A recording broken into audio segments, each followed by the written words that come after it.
Hello friends. हमने women अब जो क्लाइमेट चेंज का इम्पैक्ट है वुमेन पे वो देखेंगे। हमने समझा था कि क्लाइमेट रेफ्यूजीज़ कैसे क्लाइमेट के कारण बन रहा है और उसका इम्पैक्ट हमने एनालाइज किया था। अब हम वुमेन पे जो क्लाइमेट चेंज या ग्लोबल वार्मिंग इसका जो इम्पैक्ट हो रहा है वो देखेंगे। एक बात तो आप समझिए कि जो क्लाइमेट चेंज है उसका डिसप्रोपोर्शनेट इम्पैक्ट पड़ रहा है वुमेन पे। वो हर तरह का इम्पैक्ट है, आपका इकोनॉमिक भी है, पॉलिटिकल भी है, सोशल भी है। इकोनॉमिकली देखें तो ये जो आपका पुअर है, poor section, poverty ridden section, उसका और ज़्यादा वल्नरेबल आपका इम्पैक्ट है वुमेन पे।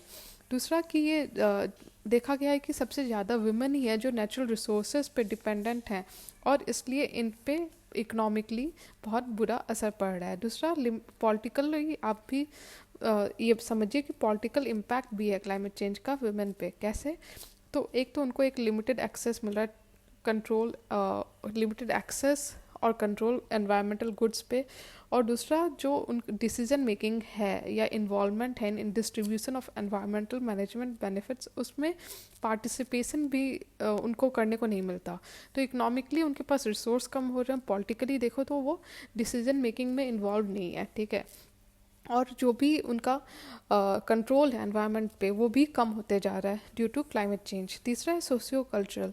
सोशियो कल्चरल में आप देखोगे कि वुमेन जो है सबसे ज़्यादा चाइल्ड केयर या जो ओल्ड एज है उनका केयर लेने में सबसे ज़्यादा वो उनके ऊपर रिस्पॉन्सिबिलिटी रहता है।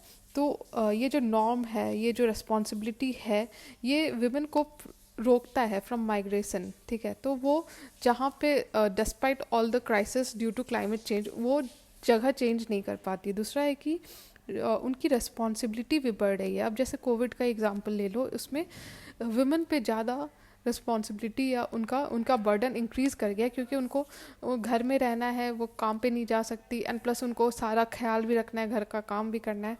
तीसरा है कि क्लाइमेट चेंज से वायलेंस भी बढ़ता है अगेंस्ट वुमेन। किसी भी तरह का अगर क्राइसिस होता है तो उसमें वायलेंस का चांसेस बढ़ जाता है। और जो वल्नरेबल है जैसे कि वुमेन हो गए या डिसेबल हो गए, तो उनके ऊपर और ज़्यादा चांस रहता है वायलेंस का या प्रॉब्लम्स का।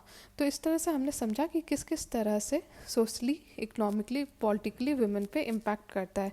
अब ये डायग्राम के थ्रू आप और डीपली समझ सकते हैं कि क्लाइमेट चेंज हैजर्ड्स जैसे कि drought, sea level rise, extreme weather event या वार्मर टेम्परेचर क्या इम्पैक्ट करता है।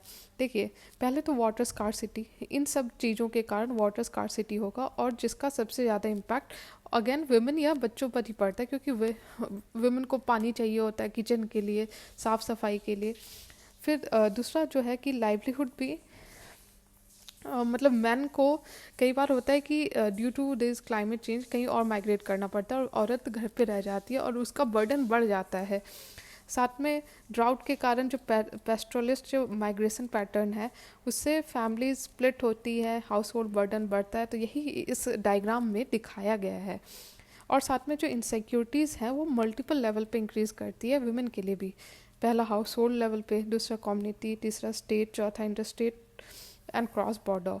तो कंपेयर्ड टू मैन, वुमेन के पास एक लिमिटेड एबिलिटी है टू अडेप्ट, प्रिवेंट और साथ में रिकवर करने का फ्रॉम क्लाइमेट रिलेटेड रिस्क। मतलब एक तो vulnerability due to climate change और दूसरी बात कि कोई डिज़ास्टर हो गया तो उससे रिकवर करने के लिए औरत को और ज़्यादा डिफ़िकल्ट होता है क्योंकि उसके पास एक तो रिसोर्स नहीं है और दूसरी बात कि लिमिटेड एक्सेस है, नहीं है, मतलब एक्सेस नहीं है, और साथ में वो डिसीजन मेकिंग में भी इन्वॉल्व नहीं है।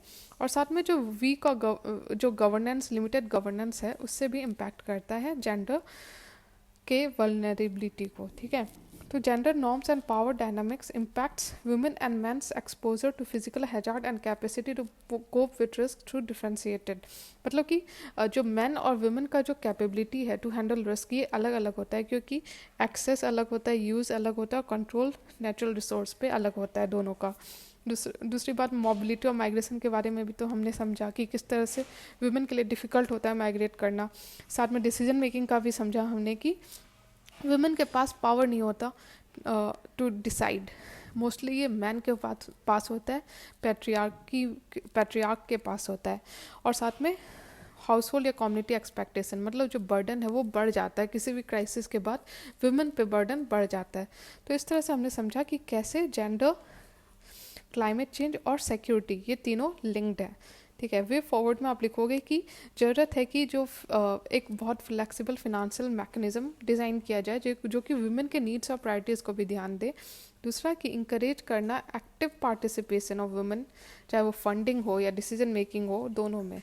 तीसरा कि टेक्नोलॉजी डेवलप करना रिलेटेड टू क्लाइमेट चेंज, और साथ में बिल्ड बैक बेटर, मतलब कि जब भी कोई डिज़ास्टर होता है और हम बिल्ड बैक करते हैं तो उसमें वुमेन के एंगल से भी डिज़ाइन को रखना। चौथा कि अडेप्टेशन इनिशिएटिव जो है वो आइडेंटिफाई करना चाहिए और एड्रेस करना चाहिए जेंडर स्पेसिफिक इम्पैक्ट्स। पांचवा कि इंटीग्रेट करना चाहिए कम्प्लीमेंट्री पॉलिसी एंड एजेंडा, जो यूएन का जो फ्रेमवर्क है या जो यूएन के अलग अलग एग्रीमेंट्स हैं उनको भी फॉलो करना चाहिए, जैसे कि यूएनएफसीसी हो गया, क्योटो प्रोटोकॉल 1997 का, पेरिस एग्रीमेंट 2015 का, या Lima work programme on gender 2014 का। लास्टली हमें एविडेंस बेस को बढ़ाना चाहिए और जेंडर एंगल से आपको डीपर एनालिसिस और रिसर्च की ज़रूरत है। तो इस तरह से हमने वुमेन एंगल भी टोटली कर लिया, रेफ्यूजी हो गया, वुमेन हो गया।